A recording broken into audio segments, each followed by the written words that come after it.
ગુરુ માતા સુદીક્ષાજી સાત સંગાતજી પ્રેમથી બોલજો ધને નિરાકારજી.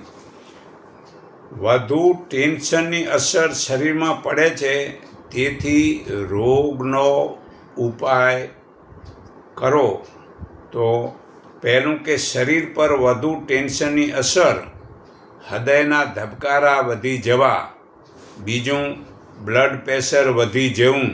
ત્રીજું, મસલ ખેંચાવા એટલે સ્નાયુ ખેંચાવા. ચોથું, BSR ઓછા થવા. પાંચમું, શ્વાસની ગતિ વધી જવી. છઠ્ઠું, ઓક્સિજનની જરૂરિયાત વધી જવી. સાતમું, ધમનીઓમાં ખેંચ આવે. આઠમું, કોર્ટિસોલ વધી જવું. નવમું,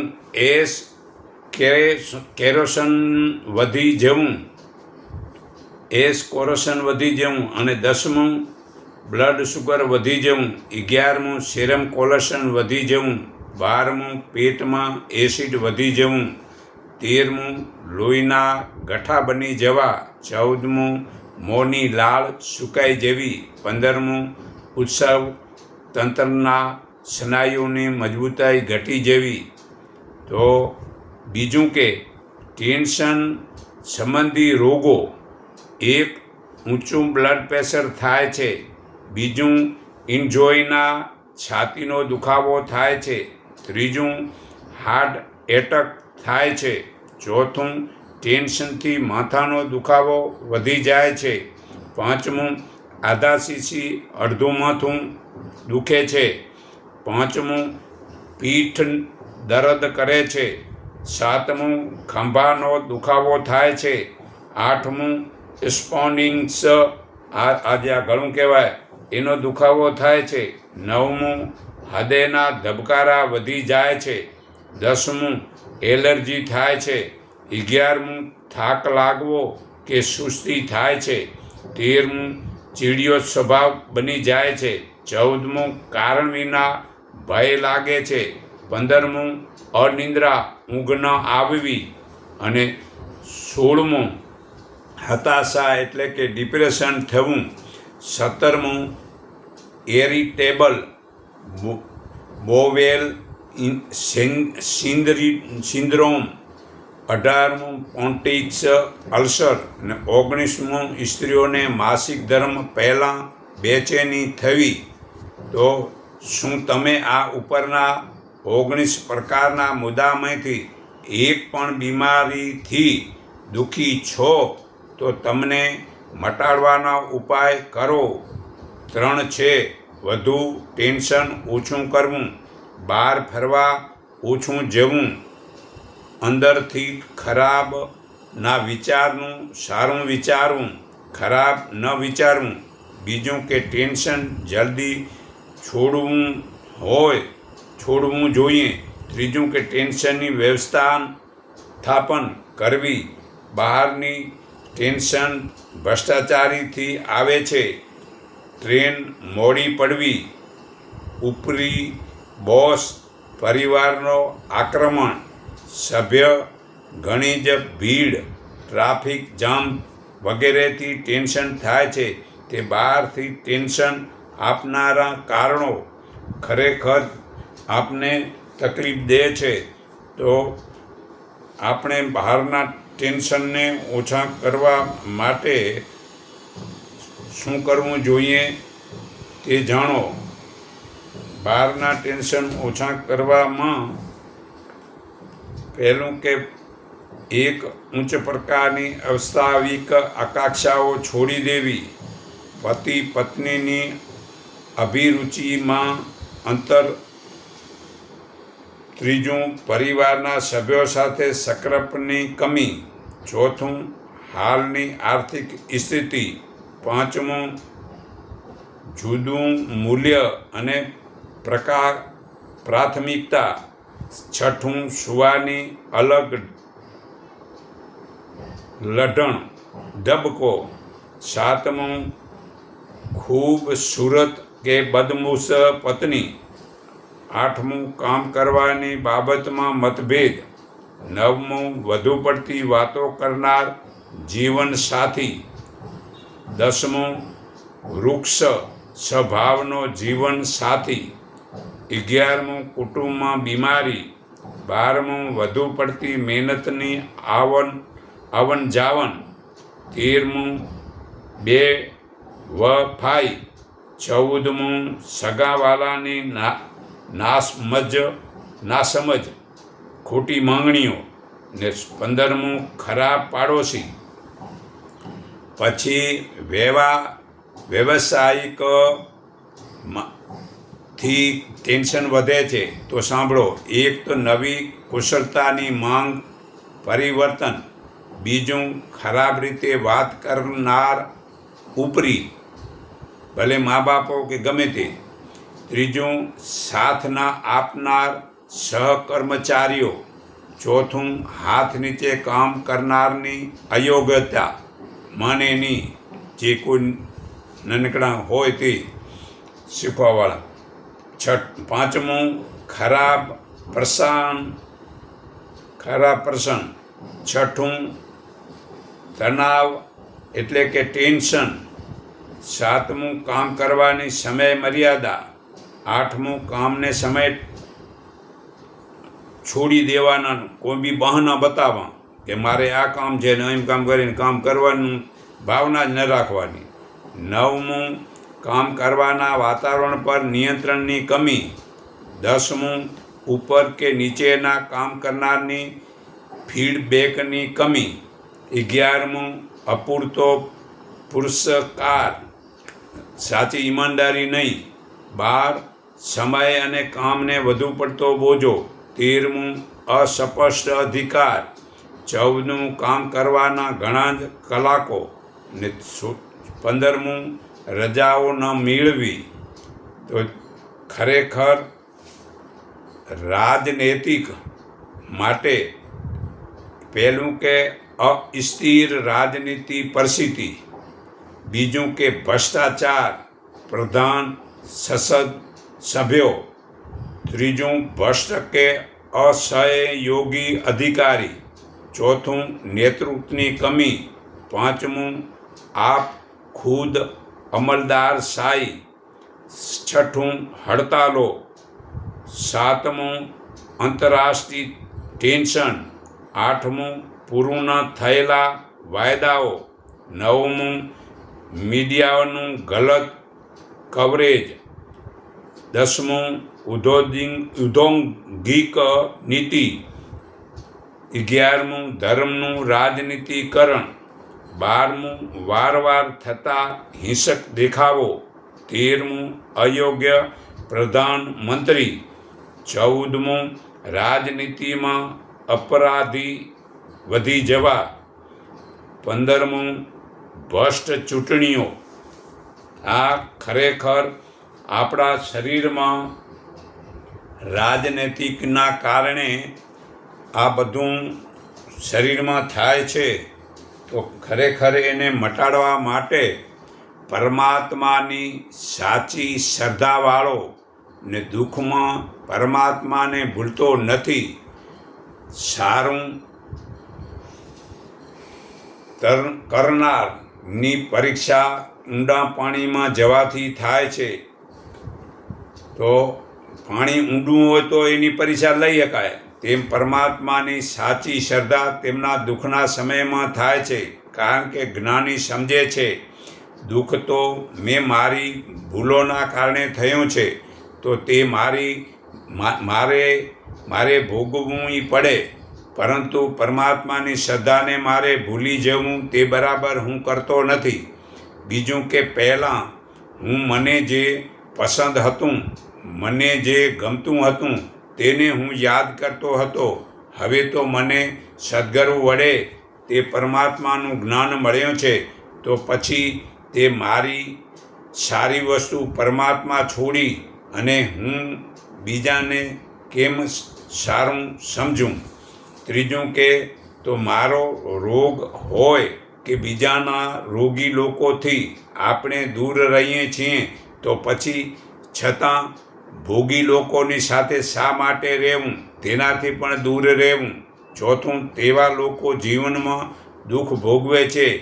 મારે પરમાત્માનું જ્ઞાન છે તો મારે જીવનને ઉજ્જવળ બનાવવું જોઈએ. પાંચમું, તો હું આળસ કરીશ તો આરામ નથી, અને લોભ કરવો તે કરકસર નથી, અને મોજ શોખમાં વાપરવું એ પુણ્યશાળી નથી કે ઉદારના દિલવાળો નથી. જીવનમાં પરમાત્મા પ્રાપ્તિ માટે વિવેકની ખાસ જરૂરી છે. તો જે મરેલાને બાળે છે એ તો ચિંતામાં ભલે બળે છે, અને હું જીવતાને ક્રોધ વડે બાળું છું, એ ચિંતા શા માટે ઊભી કરું છું? તો આઠમું, રોકડ રકમનું ધન મળવાની સાથે ચેક કેન્સલ થઈ જાય છે. તે પરમાત્મા રોકડિયા પ્રાપ્તિની મળવાથી પાપ કે પુણ્ય છૂટી જાય છે. તે પરમાત્મા રૂપી ચેક ચેતનનો મળી જાય તો પછી આ કાગળનો ચેક કેન્સલ થાય છે. તો આઠ, અહંકારી લોકો ભૂલાઈ જાય છે, પરંતુ પરોપકાર થઈને ભૂલાઈ જતો નથી. સમાજનો પાખંડમાં નાખે છે, તેને છોડીને સમાજને પરમાત્માના રંગથી માંજે એવા જ્ઞાની સંતોની આજે જરૂર છે. દસમું, તો પરમાત્મા કિંમતી છે, એ તો જ્ઞાન જીવનમાં ઉતારી લો. તે પરમાત્મા માટે દિલથી રડવું તે તો મોતી છે, અને આંખથી જે રડે તે પાણી છે. તો 11મું, તો સંતોષનો સેતુ તૂટી જાય છે. તે ઈચ્છાના વેણમાં પરમાત્મા ભૂલાઈ જાય છે. તો 12મું, સંસારના પાખંડના સુખની મહેફિલમાં હજારોને નોતરે છે, પણ ભોજન જમી જજે આંસુના થાળની તું એકલો, એવા ને જ્ઞાનીને લોકો નોતરતા નથી. જ્ઞાની જો એક જમે તો 10,000 માણસ જમાડ્યાનું પુણ્યનું ફળ મળે છે, અને 10,000 જમાડે છતાં પણ જમાડનારને પાપ લાગે છે. કારણ કે જે અજ્ઞાની છે તે કામ, ક્રોધ, લોભ, હિંસા વગેરે જે ખરાબ આચરણ કરે છે, તે જે ખાય છે તેના શરીરમાં રસ, લોહી, માંસ, ઓજ, વજા, વીર્ય, શુક્રાણુ આ વગેરે 7 ધાતુ બને છે. તે 7 ધાતુ શુદ્ધ થવામાં 49 દિવસ લાગે છે. એક તત્વને શુદ્ધ થવામાં 5 દિવસ લાગે છે. તો 7 તત્વ શુદ્ધ થતાં સતું 49 દિવસ લાગે છે. તે જેવા અજ્ઞાનીને તમે ખવડાવો છો, તે ખાઈને જે અજ્ઞાની કામ, ક્રોધ, લોભ વગેરે ખરાબ આચરણ કરે છે, તેવા જે કર્મનું ચોથા ભાગનું ફળ ખવડાવનારને લાગે છે. ને જો જ્ઞાની ખાય તો 10,000નું પુણ્ય મળે છે. તો અત્યારે માણસો 5 જમાડમાં હોય ત્યાં 25 જમાડે છે, પણ જ્ઞાનીને જમાડતા નથી. ને જ્ઞાનીને જમાડવામાં માણસ લોભ કરે છે. ને તેનું કારણ પહેલું કે જ્ઞાન સમજવામાં જ મતલબ કોઈને આનંદ આવતો નથી. તો જ્ઞાન ઉતારવા માટે સત્સંગ આત્મજ્ઞાનીનો સાંભળવો જોઈએ. તો લગન જીવનના રથના 4 પૈડા છે. તો એક પ્રેમનું પૈડું, બીજું વિશ્વાસનું પૈડું, ત્રીજું સમજણનું પૈડું, ને ચોથું સમર્પણનું પૈડું. આ જેનાકને 4 પૈડા છે, તે લગન જીવનના રથના 4 પૈડા છે. તે ધન વધારવું બધાને જરૂરી છે, પરંતુ તેના કાયમ માલિક થવું નથી. ધન એટલે લક્ષ્મી, તે લક્ષ્મીના માલિક એક પરમાત્મા છે તેવું યાદ રાખીને લગન જીવન ફરજને ભૂલવી નહીં. ત્રીજું કે કેટલાક જ્ઞાની લોકો તે લગ્નની વાતને ભૂલી જતો નથી, પણ જે અજ્ઞાની છે તે વાત અગાઉ લગ્નમાં કરી છે તેને ભૂલી જાય છે. લગ્નમાં સતપથી બ્રાહ્મણ વાંચે છે પણ એ ભૂલી જાય છે. તો ચોથું કે સંસારને જીતવા પહેલાં જીભને જીતવાની ખાસ જરૂર પડે છે. જીભ જ બે વના બગાડે છે. જે તે બોલીએ તો બીજો લાફો મારે છે અને જે તે ખાઈએ તો શરીર બગડે છે. તો પાંચમું પવન, પાણી, પ્રકાશ અને પ્રાણની ગેરહાજરીથી કિંમત સમજાય છે. છઠ્ઠું તો મોટા ભાગે લોકો પોતાના લગ્નની પ્રતિજ્ઞા ભૂલી જાય છે અને બીજાની ફરિયાદો કરતો હોય છે. સાતમું કે અંતઃકરણમાં પરમાત્માના જ્ઞાનના વનમાં ક્ષમાના બીજો વાવવાથી તે વૃક્ષ બને છે. તો જ લગ્નની પ્રતિજ્ઞામાં મૈત્રીનું ઉપવન ખીલીને આમ ઉજ્જવળ બને છે, સારું બને છે. આઠમું જીવનમાં બધી વસ્તુ આપણી પસંદગીની મળતી નથી, થોડી બાંધછોડ પણ કરવી પડે છે. આઠમું તો ચાલો સાથે મળીને પરમાત્માના વારસદાર બનીએ, પરંતુ શરત એટલી જ છે કે જો સૌથી પ્રથમ મનુષ્ય બનીએ તો મનુષ્ય બનવા માટે પ્રથમ સર્વમાં ભાવ પ્રેમ રાખી, ભલે વિશ્વાસ જ્ઞાની પર રાખો પણ વેર ઈર્ષા કોઈની સાથે ન રાખો. તો જ મનુષ્ય બની શકે છે, તો જ લગ્ન સફળ થાય છે. દસમું વૃક્ષને કાપીને થાકેલો કઠિયારો તે વૃક્ષના છાંયડો શોધે છે, તો સ્ત્રીને છોડી થાકેલા લોકો તે સંસારનું સુખ શોધે છે. તો આવા લોકોની મહાનતા સારી ગણાતી નથી, તે તો દુશ્મનોની સંખ્યામાં ગણાય છે. 13મું ધર્મ તો માર્ગ તો એક જ છે, માત્ર તે પરમાત્માને જાણતા નથી. તો સદ્ગુરુના જ્ઞાન વડે તે પરમાત્માને ઓળખી તેના ઉપર ચાલવાથી પરમાત્માની મંજિલ મળે છે. કુંભાર માટી, વાસણ, નામો ને રૂપો બને છે. તો કુંભાર એટલે જગતના બનાવનાર પરમપિતા પરમાત્મા સમજો, માટી એટલે પ્રકૃતિ માયા સમજો, ને વાસણ એટલે પશુ પક્ષી મનુષ્ય ઝાડ વગેરે શરીરવાળાના સમજો, ને તેના નામ પડે છે, તેના રૂપ દેખાય છે. તો નામ રૂપ તે માયાની વસ્તુ ના પડે છે, પરમાત્માનું નામ રૂપ નથી. તેથી સાથે પરમપિતાના જોડે લગ્ન કરો તો કલ્યાણ થાય છે.